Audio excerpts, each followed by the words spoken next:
Ang mga diskurso ni Kristo ng mga huling araw.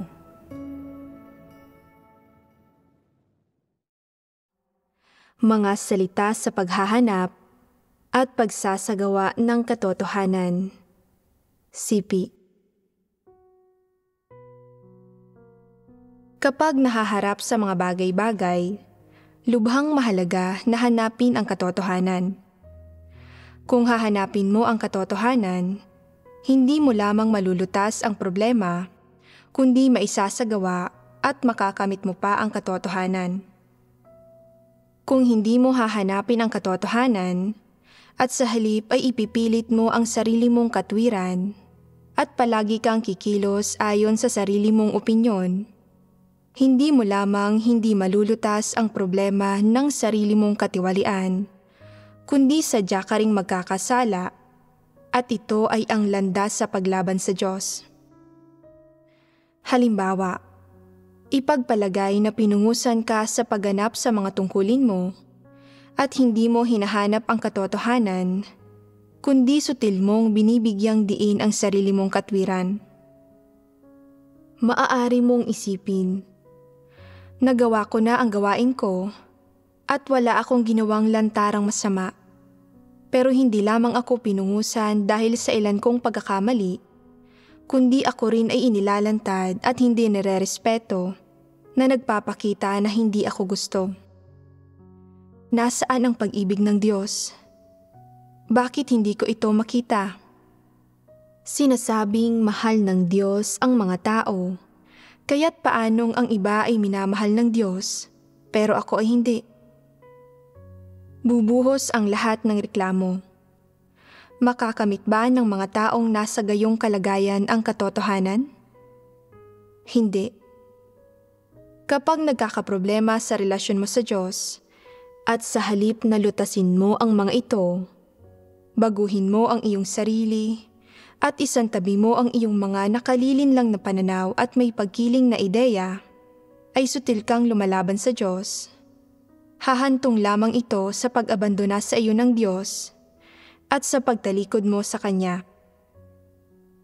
Mapupuno ka ng mga reklamo laban sa Diyos, pagdududahan at tatanggihan mo ang kataas-taasang kapangyarihan niya, at tatanggi kang magpasakop sa mga pagsasaayos niya.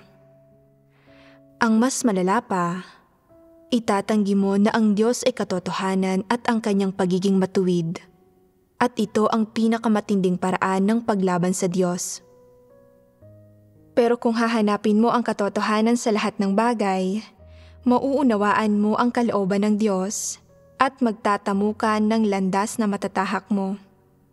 Sa paggawa nito, hindi mo lamang mapatutunayan na ang Diyos na pinananaligan mo ay ang katotohanan, ang daan, ang buhay, at pag-ibig. Matitiyak mo rin na tama ang lahat ng ginagawa ng Diyos, na ang pagsubok at pagpipino niya sa tao ay tama at para sa layunin ng pagliligtas at pagdadalisay sa tao. Makakamit mo ang kaalaman sa pagiging matuwid at pagiging banal ng Diyos, at kasabay nito ay malalaman mo ang gawain ng Diyos at makikita ang kadakilaan ng pag-ibig niya. Napakalaking gantimpala. Maaani mo ba ang gayong gantimpala nang hindi hinahanap ang katotohanan, nang palaging lumalapit sa Diyos at sa gawain niya, batay sa sarili mong mga kuro-kuro at imahinasyon? Siguradong hindi. Dahil lubhang ginawang tiwali ni Satanas ang tao, lahat ng kanyang kilos at gawa, at lahat ng kanyang ibinubunyag ay disposisyon ni Satanas, at lahat ng iyon ay salungat sa katotohanan at paglaban sa Diyos. Hindi akmang tamasahin ng tao ang dakilang pagmamahal ng Diyos. Subalit nag-aalala pa rin ng husto ang Diyos sa tao. Binibiyayaan niya ito bawat araw at isinasaayos para dito ang lahat ng uri ng mga tao, kaganapan at bagay para subukin at pinuhin ito upang magkaroon ito ng pagbabago. Ibinubunyag ng Diyos ang tao sa pamamagitan ng lahat ng uri ng sitwasyon at hinihikayat itong magnilay-nilay at kilalanin ang kanyang sarili at maunawaan ang katotohanan at magtamo ng buhay. Mahal na mahal ng Diyos ang tao at totoong-totoo ang kanyang pagmamahal na anupat nakikita at nararamdaman ito ng tao.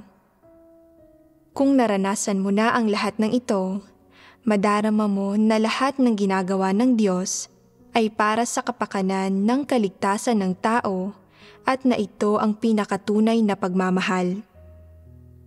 Kung hindi pa ginawa ng Diyos ang gayong praktikal na gawain, walang makapagsasabi kung gaano kalalim ang bagsak ng tao. Subalit maraming taong hindi nakakakita sa tunay na pagmamahal ng Diyos, na naghahangad pa rin ng kasikatan, pakinabang at katayuan, na nagsusumikap na maging angat kaysa iba, na laging nagnanais na linlangin at kontrolin ang iba. Hindi ba sila nakikipagkompetensya sa Diyos? Kung magpapatuloy sila pababa sa landas na iyon, hindi madadalumat ang mga kahihinatnan nito. Ang Diyos, sa kanyang gawain ng paghatol, ay inilalantad ang katiwalian ng tao upang malaman niya iyon. Pinipigilan niya ang mga maling hangarin ng tao. Magaling ang ginagawa ng Diyos. Bagamat ang ginagawa ng Diyos ay ibinubunyag at hinahatulan ang tao, inililigtas din siya nito. Ito ang tunay na pagmamahal. Kapag napagtanto mo ito para sa iyong sarili, hindi mo ba matatamo ang aspektong ito ng katotohanan? Kapag napagtanto na ito ng tao para sa kanyang sarili at sumapit sa pag-unawang ito, at kapag naunawaan na nila ang mga katotohanan ito, may reklamo pa rin ba sila tungkol sa Diyos? Wala. Wala na ang lahat ng ito. Pagkatapos, kusang loob at walang pag-aalinlangan na silang makapagpapasakop sa mga pangangasiwa at pagsasaayos ng Diyos. Sa susunod na mangyari ang isang pagsubok o pagpipino, o sila ay pungusan, agad nilang mapagtatanto na tama ang ginagawa ng Diyos at na ibinubunyag at inililigtas sila ng Diyos.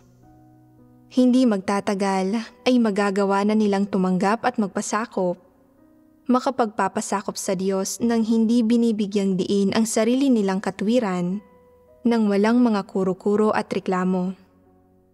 Kung makapagpapasakop ang mga tao hanggang sa puntong ito ay sa pagdanas nila ng maraming pagpipino sa paggawa sa kanilang perpekto ng gawain ng banal na Espiritu.